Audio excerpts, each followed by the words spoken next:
زما د قسمي چې زه دا انګور ته په شا کېږم نو زما زامن شته زه د انګور ته په شا کېږم او کوټې ته مې درلګوي. السلام علیکم. زه د مدې بابا اوسېدونکی یم. جنت ګل مې نوم دی یا د پلار نوم مې ثمر ګل دی. ډېره ښه کورنۍ او تر لرې لرې پورې زموږ نوم خور دی.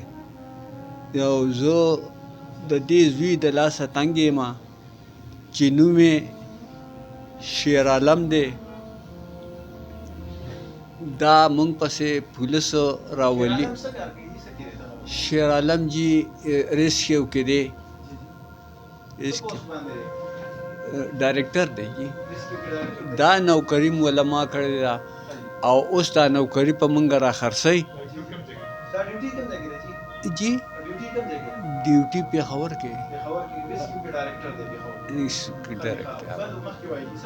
او زما مسله دا ده چې دا ما پسې پولیس راولي او دا وایي چې زما د پلار دماغ خراب دی.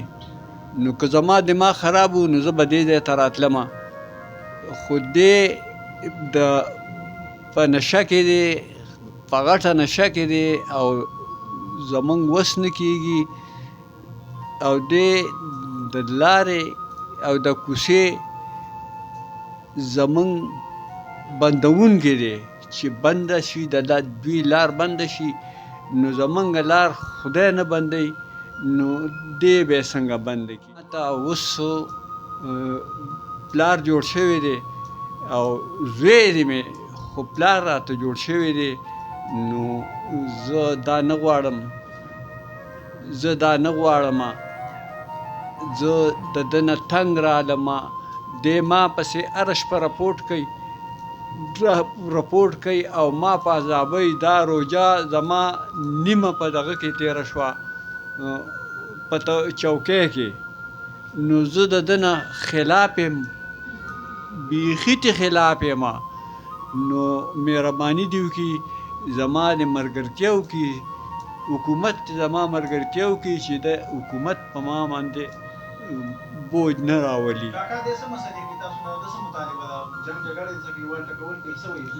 جنګ جګړې ته تیار دی، ښځه تیاره ده او هغه ته تیاره ده.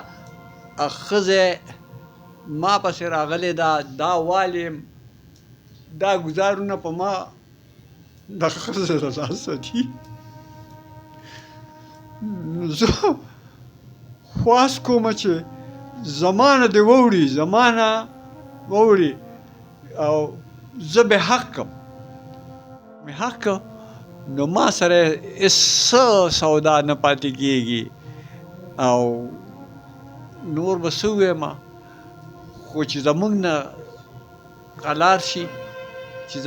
قلار شي د سرکار نه دا مطالبه وشوه چې موږ د ده نه خلاص شو. نو ډېره شکریا به د دې مردار نه چې د ده نه خلاص شو او په روغه سټه ترې خلاص شو.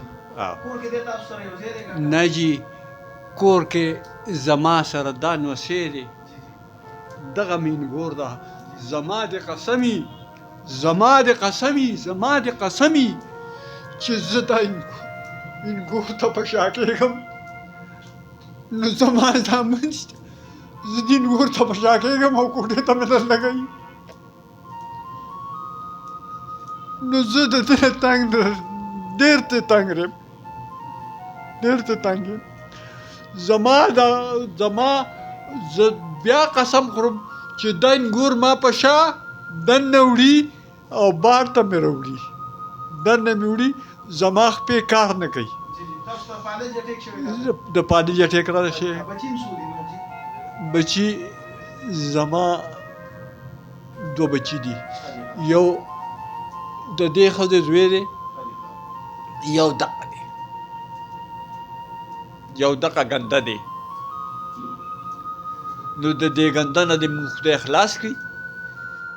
په دې علاقو کې روغې جوړې سره ګرځېده تر د چووا پورې، چووا لمزم نو جواتم زما او اوس وایي زما د پلار مازغه کار نه کوي نو که زما مازغه کار نه کوي نو تاسو راته ووایه نو چې زه مخکې نه ځمه خو زما مازغه کار کوي په خپله او وخت دی دا مې نوسي دي دغه مې انګور ده دغه انګور مې زما قسم په ذات د خدای چې دې په شا کوټې ته وړلی یم او په شی راوړلی یم